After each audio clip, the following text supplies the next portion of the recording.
तो एक बार फिर से स्वागत है दोस्तों आपका हमारे इस चैनल टूर टिप्स पर। देखिए दोस्तों, हिंदू धर्म में भगवान शिव देवों के देव हैं, महादेव हैं। और देवों के देव महादेव के कई रूप हैं। इनमें से एक रूप है बाबा अमरनाथ बर्फानी बाबा। और बाबा बर्फानी के दर्शनों के लिए हर वर्ष हजारों की संख्या में, लाखों की संख्या में लोग अमरनाथ की यात्रा करते हैं। अमरनाथ की यात्रा हिंदू धर्म की सबसे कठिन और सबसे बड़ी धार्मिक यात्रा मानी जाती है। वर्ष 2022 में अमरनाथ यात्रा 30 जून से शुरू हो चुकी है और यह यात्रा 11 अगस्त तक चलेगी। अब यदि आप भी अमरनाथ यात्रा पर जाने की सोच रहे हैं तो यह वीडियो आपकी काफ़ी मदद करने वाला है। इस वीडियो में आपको इस यात्रा के लिए क्या क्या करना है, कैसे आपको रजिस्ट्रेशन कराना है, कैसे आपको आवेदन करना है, यात्रा का क्या तरीका रहेगा, यात्रा के बारे में कुछ आवश्यक जानकारियाँ और अन्य सभी ज़रूरी बातें हम आपके साथ में इस वीडियो में शेयर करेंगे। तो इस वीडियो को पूरा अंत तक देखिएगा, कहीं ना कहीं यह वीडियो आपके लिए काफ़ी उपयोगी साबित होगा। तो आइए शुरू करते हैं। तो देखिए, अमरनाथ यात्रा के लिए आपको सबसे पहले यात्रा का आवेदन करना होता है और यह आवेदन आप ऑनलाइन कर सकते हैं। यानी कि आपको यात्रा के लिए रजिस्ट्रेशन कराना होता है। रजिस्ट्रेशन के दो तरीके हैं, या तो आप अमरनाथ यात्रा की वेबसाइट पर जाकर ऑनलाइन रजिस्ट्रेशन करवा सकते हैं, जिसका लिंक हम नीचे डिस्क्रिप्शन में छोड़ देंगे, या फिर आप अमरनाथ यात्रा के लिए जो अधिकृत बैंक हैं, जैसे कि पंजाब नेशनल बैंक है और भी बहुत सारी बैंक्स हैं जो कि अमरनाथ यात्रा का रजिस्ट्रेशन करती है, पैसा जमा करती है और आपका आवेदन लेती है। तो आप उस बैंक में जाकर वहाँ से एप्लीकेशन फॉर्म लीजिए और फिल करके वहाँ बैंक में ही आपको जमा कराना होता है। तो इस तरह से आप अमरनाथ यात्रा के लिए ऑनलाइन या ऑफलाइन फॉर्म भर के दे सकते हैं। चाहे आप ऑनलाइन फॉर्म भरें, चाहे आप ऑफलाइन फॉर्म भरें, फॉर्म के साथ में आपको एक हेल्थ सर्टिफिकेट लगाना होता है जो कि आपको फॉर्म के साथ में ही मिलता है। और यह स्वास्थ्य की जानकारी आपको इसमें अनिवार्य रूप से देनी होती है। इस बात का विशेष रूप से ध्यान रखें कि यदि आप पूर्ण रूप से स्वस्थ हों तभी आप इस यात्रा पर जाएं। तो रजिस्ट्रेशन के लिए आपको सबसे पहले एप्लीकेशन फॉर्म भरना है और फॉर्म के साथ में आपको यात्रा के लिए अधिकृत जो हॉस्पिटल्स हैं उसकी लिस्ट आपको वेबसाइट पर मिल जाएगी। तो अधिकृत राजकीय हॉस्पिटल से, हेल्थ सेंटर से आपको हेल्थ सर्टिफिकेट लेना होगा। इसके साथ में आपको 4 पासपोर्ट साइज़ फ़ोटो भी आपको चाहिए। तो इस बात का विशेष रूप से ध्यान रखें कि हेल्थ सर्टिफिकेट लगेगा और 4 फ़ोटो लगेगी। जो व्यक्ति 13 साल से 15 वर्ष के बीच में है वही इस यात्रा में हिस्सा ले सकते हैं। और यदि आप एक महिला हैं, गर्भवती महिला हैं, तो यदि आप 6 महीने से ज़्यादा गर्भवती हैं तो आपको इस यात्रा में शामिल नहीं किया जाएगा। और आप अपना रजिस्ट्रेशन ऑनलाइन या अनुमोदित बैंक में शुल्क जमा कर करवा सकते हैं। तो सबसे पहला काम आपको करना है यात्रा के लिए आवेदन करके रजिस्ट्रेशन करवाना। आपके आवेदन के आधार पर आपको एक यात्रा परमिट जारी किया जाता है और जिसमें आपकी डेट्स होती है, जो आप डेट चयन करते हैं कि आप कब यात्रा करेंगे, सारी जानकारी आपको परमिट में मिल जाती है। परमिट प्राप्त होने के बाद में आपकी यात्रा शुरू होती है। देखिए, जम्मू बेस कैंप से अमरनाथ गुफा का जो दूरी है वो काफ़ी दूर है। समुद्र तल से 12,756 फीट की ऊंचाई पर अमरनाथ गुफा स्थित है। तो काफ़ी ऊंचाई पर है। यहाँ पर ऑक्सीजन की कमी भी हो जाती है, तो आप अपने साथ में एक ऑक्सीजन का सिलेंडर रखेंगे तो ज़्यादा उचित रहेगा। और इस पवित्र गुफा तक की यात्रा बहुत कठिन यात्रा है। एक तो यहाँ आपको कई प्राकृतिक परेशानियाँ मिलेगी और दूसरा यहाँ एक लंबे समय से आतंकी हमले का खतरा हमेशा बना रहता है और कई बार आतंकी हमले हो भी चुके हैं, लेकिन फिर भी महादेव के भक्त रुकते कहाँ हैं। तो ये खतरे यदि आप झेलने के लिए तैयार हैं तभी आप इस यात्रा पर आगे बढ़ें।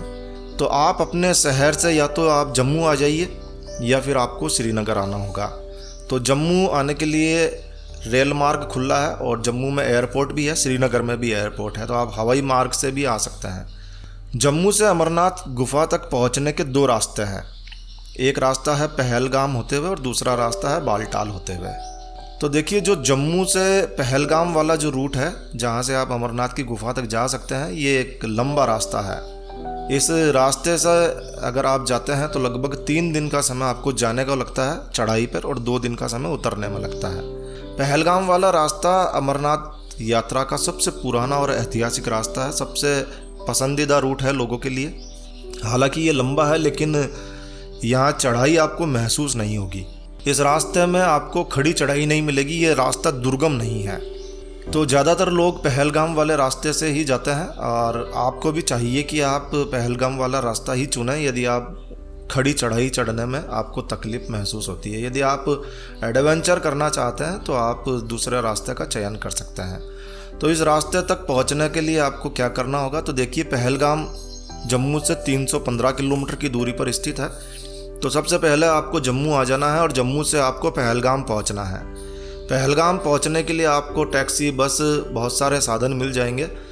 लगभग 12 से 14 घंटे लगते हैं जम्मू से पहलगाम तक पहुंचने के। पहलगाम से पहला पड़ाव चंदनवाड़ी आता है, जो कि पहलगाम बेस कैंप से लगभग 16 किलोमीटर की दूरी पर स्थित है। यहाँ तक का जो रास्ता है वो एकदम सपाट होता है। तो आप पहलगाम से चंदनवाड़ी तक जो है टैक्सी से पहुंच सकते हैं, या बहुत सारी टैक्सीज आपको मिल जाएगी, शेयरिंग टैक्सीज भी मिल जाएगी। चंदनवाड़ी से आपको अमरनाथ की गुफा तक का सफ़र जो है वो ट्रैकिंग करके, यानी कि पैदल ही करना होता है। या तो आप खुद पैदल करके ट्रैक करके जा सकते हैं, या फिर आप वहाँ पोनी, टट्टू, पालकी, सारे साधन आपको मिल जाते हैं, वो भी आप कर सकते हैं। तो इस रास्ते से आने जाने में लगभग 5 दिन का समय लग जाता है। और पहलगाम से चंदनबाड़ी आकर आपको यहीं पर एक रात बितानी होती है। अगले दिन आपको फिर से यात्रा शुरू करनी है, पिस्सू घाटी के लिए चढ़ाई शुरू करनी है। पिस्सू घाटी जो है वो समुद्र तल से 11,000 फीट की ऊंचाई पर है, और यह जो रास्ता है चंदनबाड़ी से पिस्सू घाटी तक का, ये बहुत ही जोखिम भरा रास्ता है। लगभग 3 किलोमीटर का रास्ता आपको ये पार करना होता है। और पिस्सू टॉप से आगे आपको 10 किलोमीटर की यात्रा करने के बाद में शेषनाग झील मिलती है। शेषनाग झील एक बड़ा पड़ाव है, यहाँ पर आपको रात्रि विश्राम यहीं पर करना है। तो शेषनाग झील पर आपको बहुत सारे टेंट मिल जाएंगे, कैंप मिल जाएंगे, गवर्नमेंट के द्वारा लगाए हुए भी मिल जाएंगे। आपको एक बात बता दें कि इस पूरी यात्रा के दौरान आपको खाने पीने की कोई टेंशन नहीं करनी है, आपको अपने साथ में कुछ लेकर नहीं चलना है। आपको रास्ते में जगह जगह पर भंडारे मिलेंगे जहां आप मुफ्त में भोजन कर सकते हैं। तो शेषनाग झील पर आपको विश्राम करना है और अगले दिन की यात्रा फिर से शुरू करनी है। शेषनाग से बारबाल और महागुन स्टॉप पार करते हुए लगभग 6 किलोमीटर दूरी पार करने के बाद में, और शेषनाग से कुल 14 किलोमीटर की दूरी पार करके आप पंचतरणी पहुंच जाते हैं। पंचतरणी हेलीपैड भी है, अभी आगे बताएंगे आपको। पंचतरणी चारों तरफ से पहाड़ों से ढका हुआ बहुत ही खूबसूरत स्थान है, और यहाँ से अमरनाथ की गुफा लगभग 6 किलोमीटर दूर है। यहाँ से आप संगम पहुँचिए 3 किलोमीटर की यात्रा करके, और संगम से आप आसानी से अमरनाथ की गुफा तक पहुँच जाते हैं और बाबा बर्फानी के दर्शन कीजिए। अमरनाथ की गुफा तक जाने का ये पहला रास्ता है जो कि पहलगाम होकर जाता है, और दूसरा रास्ता जो है वो बालटाल से शुरू होता है। यानी कि आप जम्मू से बालटाल जा सकते हैं, और बालटाल जो है वो जम्मू से 373 किलोमीटर की दूरी पर स्थित है। यह रास्ता पहलगाम वाले रास्ते से छोटा है, लेकिन यह रास्ता बहुत ज़्यादा खतरों से भरा हुआ है, खड़ी चढ़ाई है। और बालटाल से बाबा बर्फानी की गुफा मात्र 12-13 किलोमीटर की दूरी पर स्थित है। लेकिन इस रास्ते पर आपको आतंकी हमले भी देखने को मिल सकते हैं, इस बात का विशेष रूप से ध्यान रखिए। तो पहलगाम वाला रास्ता है जो है आपको 34-35 किलोमीटर चलना पड़ता है, और इसमें आपको 12 से 14 किलोमीटर चलना पड़ता है। बालटाल कैंप से पहले 2 किलोमीटर का सफ़र करके आप दोमोल या डमोल पहुंचते हैं। यहाँ से बरारी और संगम होते हुए आप मुख्य गुफा तक पहुंच सकते हैं। अब एक तो इस रास्ते में खड़ी चढ़ाई है, और खड़ी सीधी चढ़ाई होने के कारण इस रास्ते पर ट्रैकिंग करना बहुत ज़्यादा खतरनाक है, चुनौतीपूर्ण है। इस रास्ते में पहला पड़ाव डोमेल बेस कैंप है, जो कि मात्र 2 किलोमीटर दूर है बालटाल से, और अगला पड़ाव जो है बरारी मार्ग है जो डोमेल से 5 किलोमीटर दूर है। लगभग 4 किलोमीटर की ट्रैकिंग के बाद आप संगम पहुंच जाते हैं यहाँ से, और फिर संगम से 3 किलोमीटर ट्रैकिंग यानी चलने के बाद में आप अमरनाथ की गुफा तक पहुंच जाते हैं। तो रास्ता बहुत छोटा है, लेकिन खड़ा रास्ता है, चुनौतीपूर्ण रास्ता है। यदि आपको एडवेंचर अच्छा लगता है तो आप बालटाल वाला रास्ता चुन सकते हैं, लेकिन आतंकी हमलों का खतरा भी इसी रास्ते पर सबसे ज़्यादा है।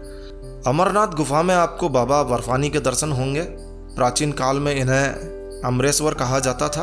और ये जो दर्शन है ये बर्फ से स्वयंभू हिम शिवलिंग के रूप में आपको यहाँ दर्शन होंगे। यहाँ गुफा की छत से पानी गिरता रहता है जो जम जाता है, जिससे एक बड़ा शिवलिंग यहाँ पर निर्मित होता है। यह बहुत ही अद्भुत दर्शन है और इस शिवलिंग के दर्शनों के लिए देश विदेश से श्रद्धालु भक्त बाबा के भक्त आते हैं। इस गुफा में भगवान शिव ने माता पार्वती को अमृत का मंत्र सुनाया था, अमृत की कहानी सुनाई थी। इसी वजह से यहाँ का महत्व और ज़्यादा बढ़ जाता है। इसके अलावा आप हेलीकॉप्टर से भी जा सकते हैं। तो पहलगाम या बालटाल दोनों ही स्थानों से हेलीकॉप्टर जाते हैं। हेलीपैड से अमरनाथ की गुफा लगभग 6 किलोमीटर की दूरी पर है, यानी कि जो हेलीपैड है वो पंचतरणी में है। जो आप पैदल मार्ग से जाएंगे तब भी आएगा। तो पंचतरणी हेलीपैड से गुफा तक पहुंचने के लिए आप पैदल जा सकते हैं, या फिर यहाँ से भी आपको पोनी पालकी मिल जाती है। तो इस तरह से आप आसानी से अपनी यात्रा कर सकते हैं। देखिए, अमरनाथ की यात्रा एक खतरनाक यात्रा में मानी जाती है, कठिन यात्रा में मानी जाती है। तो यदि आप अमरनाथ यात्रा जाने के लिए सोच रहे हैं तो आपको कुछ बातों का ध्यान रखना जरूरी है। यदि आप किसी भी तरह से अपने आप को अस्वस्थ महसूस कर रहे हैं तो आप अपनी यात्रा को स्थगित कर दीजिए, मत जाइए। यात्रा के दौरान आपको खाने पीने का सामान, मुफ्त भोजन, पानी की सेवाएं पूरे यात्रा के दौरान मिल जाती है। जगह जगह भंडारे देखने को मिलते हैं, तो आपको खाने पीने का सामान साथ में लेकर चलने की आवश्यकता नहीं पड़ती है। देखिए, आप पहाड़ों की यात्रा कर रहे हैं तो यह स्थान बहुत ही ज़्यादा ठंडा रहता है, इसलिए गर्म कपड़े अपने साथ में रखना बिल्कुल भी मत भूलना। हवा बहुत तेज़ चलती है, हवा से बचने के लिए जैकेट, रेनकोट, जब मर्जी पड़े, जब बरसात हो सकती है, रेनकोट ज़रूर से रखिए। और अपने साथ में प्लास्टिक या रबड़ से बने बारिश से बचने वाले जूते लेकर जाएं, या फिर आप ट्रैकिंग शूज़ पहन कर जाएं। मौसम की वजह से हेलीकॉप्टर के भरोसे ना रहें। मौसम की वजह से हेलीकॉप्टर की सवारी रुक सकती है और उस दिन आपको पंचतरणी में भी रहना पड़ सकता है यदि आप पैदल नहीं चल सकते हैं। इससे पहले कि आप ट्रैकिंग शुरू करें, अपने साथियों के साथ में, अपनी टोली के साथ में कुछ ज़रूरी चीज़ों को शेयर कर लें, क्योंकि हो सकता है कि आपका मोबाइल बंद हो जाए, क्योंकि आगे नेटवर्क नहीं मिलेगा। तो यदि कोई खो जाए तो टोली के हर व्यक्ति के पास में, एक एक व्यक्ति के पास में हेलीकॉप्टर की टिकट होनी चाहिए और होटल का वाउचर का प्रिंट आउट भी होना चाहिए, सभी के पास में होना चाहिए। बालटाल, पंचतरणी और गुफा वाले इलाके में अक्सर मोबाइल बंद हो जाते हैं। यहाँ केवल BSNL का नेटवर्क ही काम करता है, इसीलिए अपने साथ में BSNL का एक सिम कार्ड जरूर से रखें। इसके अलावा गर्म कपड़े, ऊनी टोपी और मोजे, इस तरह की चीज़ें ज़रूर रखें। सनस्क्रीन और कीड़ों से बचने की क्रीम, जी हाँ, क्योंकि आपको जब कहीं भी कैंप में आप रुकेंगे तो आपको जंगलों में ही रुकना है, वहाँ कोई आपको होटल से नहीं मिलने वाली है, टेंट में रुकना है। तो कीड़े मकोड़े, इनसे बचने के लिए कुछ साधन ज़रूर से लेकर जाएं।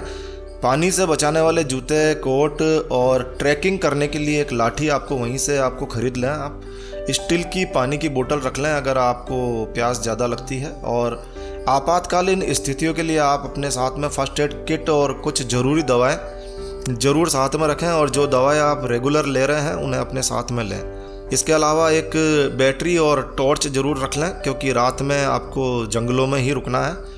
और हैंड सैनिटाइज़र और हाथ धोने की साबुन की बोतल आप अपने साथ में रख सकते हैं। वैसे अब कोरोना का खतरा लगभग समाप्त सा हो चुका है, मगर फिर भी रख लें। अमरनाथ यात्रा पर जाने का सबसे अच्छा समय जुलाई से शुरू होता है। जुलाई से अगस्त तक का समय बेस्ट समय है। और इस यात्रा की तारीखें जो होती है वो चंद्र चक्र के अनुसार बदलती रहती है। अमरनाथ की यात्रा लगभग 2 महीनों के लिए होती है और श्रावण पूर्णिमा यानी कि रक्षाबंधन के दिन यह यात्रा समाप्त हो जाती है। इस बात का विशेष रूप से ध्यान रखें और अपनी यात्रा इस तरह से आप प्लान करके जा सकते हैं। तो प्रेम से बोलिए बाबा बर्फानी की जय, भोलेनाथ की जय। तो इस तरह से आप अपनी यात्रा को कर सकते हैं। दोस्तों, यह वीडियो, यह जानकारी आपको अच्छी लगी हो, यूज़फुल लगी हो तो कृपया लाइक के बटन पर ज़रूर क्लिक कीजिए। और यदि आपने हमारा ये चैनल सब्सक्राइब नहीं किया हुआ है तो कृपया चैनल सब्सक्राइब कर लीजिए, क्योंकि इस चैनल पर हम लेकर आते हैं आपके लिए इसी तरह की घूमने फिरने की जानकारियाँ, तरह तरह की जानकारियाँ, टूरिस्ट प्लेसेस की जानकारियाँ। तो आप हमारे इस चैनल को सब्सक्राइब करके और भी कई स्थानों के बारे में जानकारियाँ आसानी से प्राप्त कर सकते हैं। तो अभी सब्सक्राइब के लाल बटन पर क्लिक करके चैनल सब्सक्राइब कर लीजिए। तो एक नया वीडियो, एक नई जानकारी लेकर मैं आपका दोस्त नरेंद्र अग्रवाल फिर मिलूंगा, तब तक के लिए stay healthy, stay happy. Thank you for watching my video. Thanks. जय श्री राम, जय हनुमान।